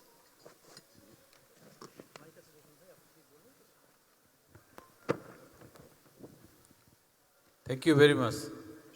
I'd like to thanks to our Honorable State Minister, our Smart Minister for Smart Bangladesh, and all the guest of honors and the panelists for digital economy. And actually, I am here to come here for listening, not to say something, but this is my opportunity. I like to thank everyone. This is opportunity for us. FBCCI celebrating 150 years of celebration. We arrange a business summit, and this is a beginning for because we thought why not to start. So FBCCI started this journey, the business summit. Maybe every 2 years it will be signature the event for FBCCI. The next, the FBCCI, the leaders, they should continue. And what the question from the audience? Thank you very much. Actually, you know, we have all the database with us, who is participating. And this time we uh, the panelists and everyone, visitor, everyone, we have a digital database, everyone, we have this, the QR code. So we have every details now. Even for 896, the registered participant, and they have interest of areas. So we have every details now with us, and also the all the at this moment this is a panel session, and there is another parallel session. 4 parallel session is going on. Another 4 room. So every parallel also same arrangement. So the outcome of the discussion and all the recommendation what discussed here and recommendation, of course our the people they noting, and will come back to policy maker any recommendation and anything. Of course, if you have any specific question, you can get from FBCCI. FBCCI will help you to, if you want to connect any the investor or any one of the participant, maybe we can help you. Thank you. Thank you very much, Joshim Bhai, for hosting all of us here. We will have a vote of thanks after the guest of honor's speech. Let me move to our honorable guest of honor for today's session, His Excellency Masood bin Momen, Honorable Secretary, Ministry of Foreign Affairs. Sir, over to you. You have heard so far, and your presence during this session meant a lot, as because when we are talking about moving to a $1 trillion economy, talking about FDI, having a digital economy and robust economy, your kind presence is really make big sense to us. Thank you. Over to you, sir. Thank you, Kamal Bhai, our moderator for this afternoon. Honorable State Minister for ICT, Mr. Junaid Ahmed Polok, MP. Thank you for your very comprehensive presentation. I think after your presentation, not much out there to say, and also the distinguished panelists who have also covered.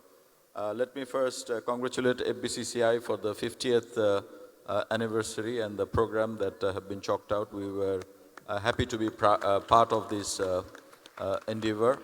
And Joshim Bhai has mentioned that 4 other simultaneous events are happening, but his presence in this shows how much importance he and FBCCI attaches to this particular sector. And we have a very, I think, rich crowd here from various sectors, all interested in ICT.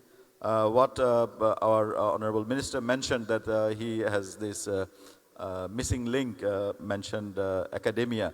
But I see a lot of young students, so maybe they can be considered as a proxy for the academia.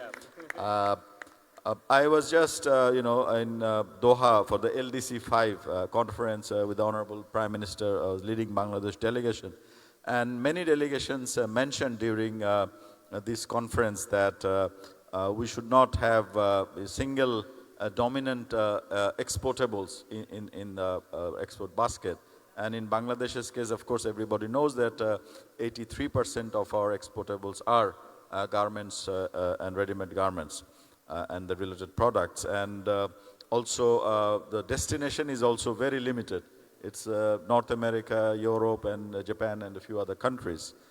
Therefore, in order to reduce this dependence, many people talk about pharmaceuticals, leather, shipbuilding, jute, agro products, plastic products, etc.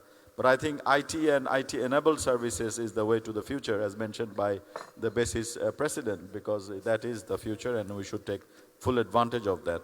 ICT Minister mentioned about the tremendous potentials that it has got, and we have all seen that during COVID-19, which was a great challenge for the world and also for Bangladesh, but it also provided us with huge opportunities for digital solutions and innovations, and Bangladesh was no exception. I think our whole e-commerce ecosystem really thrived during that period. And now that the world is again faced with another crisis, the Ukraine war and its fallout and the sanctions, etc., has posed us tremendous challenges of supply chain disruptions and food, fertilizer, and fuel shortages. And perhaps, the digital solutions can be a way out of this problem, and whichever country can take advantage of that.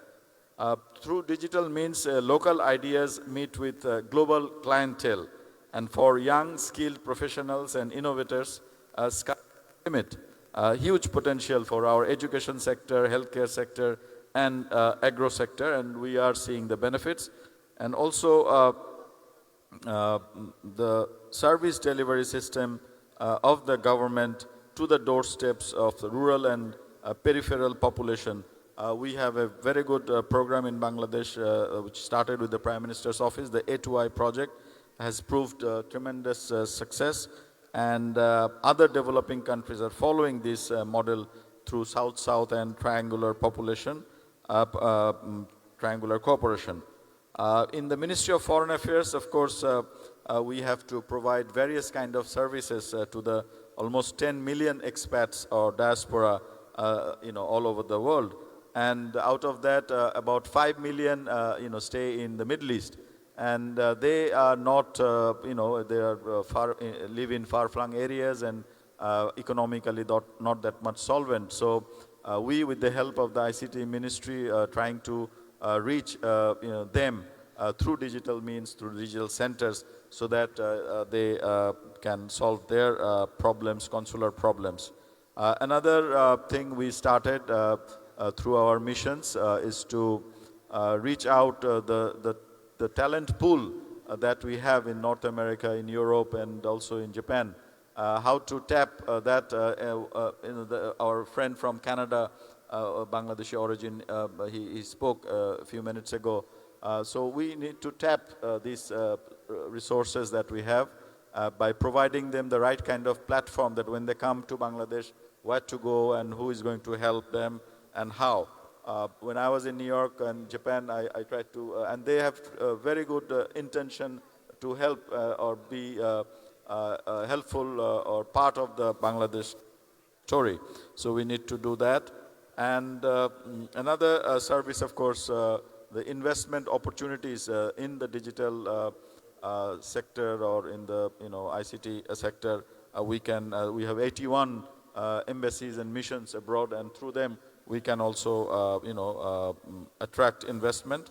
And I think in terms of challenges, what was discussed by some of the panelists, that first of all, investment in technology infrastructure, whether it is fiber optics or 5G network, or and also the right kind of policy or regulatory framework, not to obstruct anyone, but to facilitate further investment. I think that is important. And last but not the least, the question of security, which was mentioned by Honorable State Minister also, that security, the privacy, the data protection, and also the digital authentication for financial services. So these are all important aspects, and of course, these are work in progress. But like Basis President, I am also optimistic that with these kind of policy mixes and strategies, and the blessings of the Honorable Prime Minister for his vision of the Smart Bangladesh, and also the guidance of the Honorable ICT Advisor, I think we can move ahead in a very fast way, so that we can all leapfrog and take advantage of the opportunities that are presented with us. Thank you very much. Thank you very much. Thanks, Excellency Momen, for your remark, and I believe very, very right point you have picked up from the and summarized it very, very well. So I would request the convener of this session, Syed Almas Kabir, who is also the director of FBCCI, to give a vote of thanks.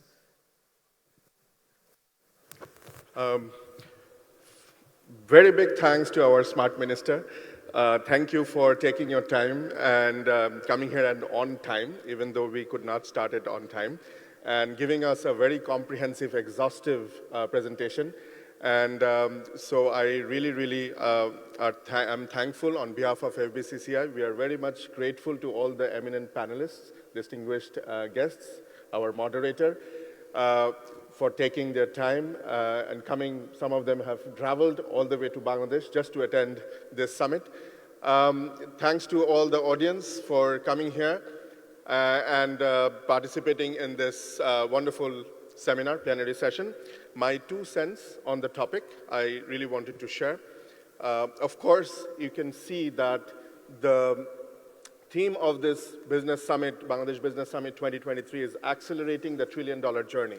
To do that, to accelerate to the $1 trillion journey is, for that, digital economy is a must. We must build a digital economy. For doing that, for building a digital economy, the 2 necessary, very, very important things I must mention. Number 1 is skilled human resources. Number 2 is a robust infrastructure.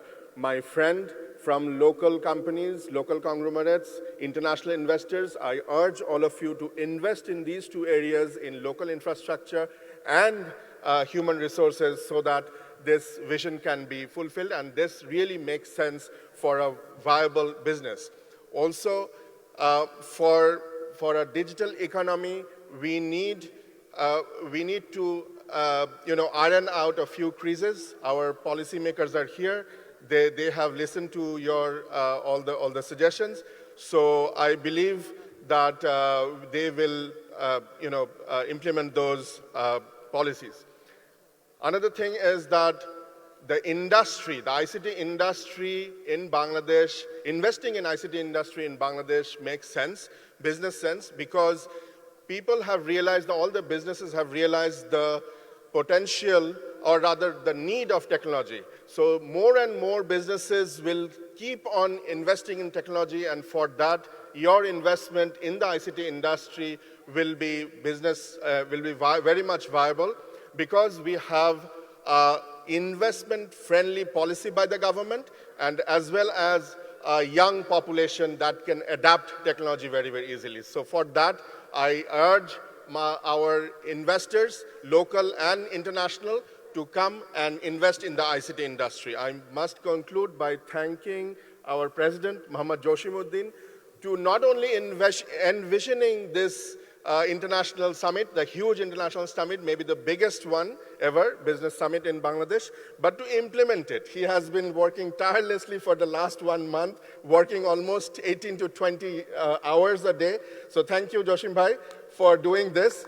And I believe that this session, not only this session, all the sessions that we have, the outcome will actually contribute towards the acceleration to the $1 trillion journey. Thank you.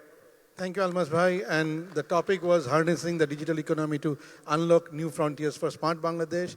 Last 2 hours, you were with us, and you have heard from the first unicorn of the country. You have heard from the largest digital commerce site, Daraz.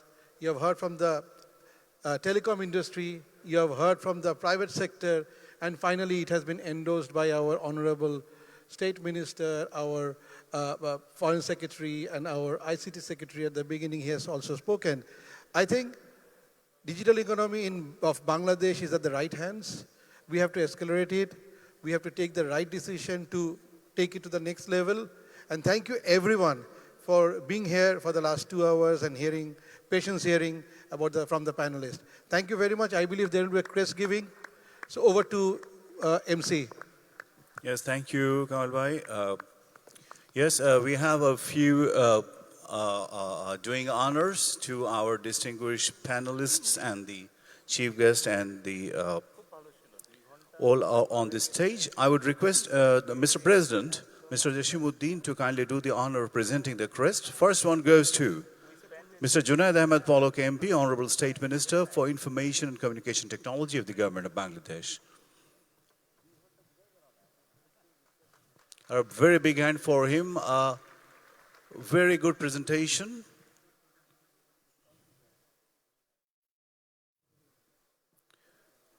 Next one goes to Mr. Masood bin Momen, Foreign Secretary, Ministry of Foreign Affairs of the Government of Bangladesh.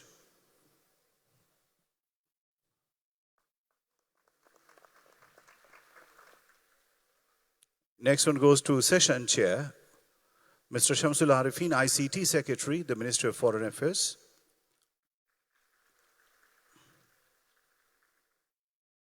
And then it goes to Mr. Kamal Qadir, founder and CEO of bKash.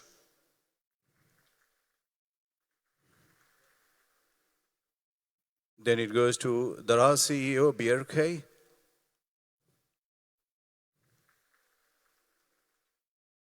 Next one goes to Mr. Vivek Sood, Joint Acting Group CEO, Asiata. Jürgen has already left. Anyone on behalf of Jürgen wants to receive it? On behalf of Jürgen, if anyone is there to receive it on behalf of Jürgen, Telenor. Yes, she's coming on stage. On behalf of Jürgen, she's receiving it. Then we have definitely Russell T. Ahmed, President Basis, the man who is thinking of the future all the time.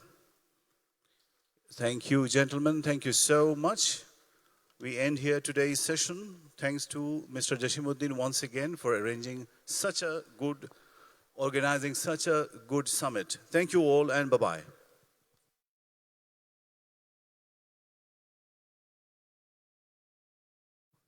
The moderator, come on, man. The moderator is being given now. He was supposed to be there in the last. Kamal Bhai, the country manager, MasterCard Bangladesh, and he is also the vice president of American Chamber of Commerce in Dhaka.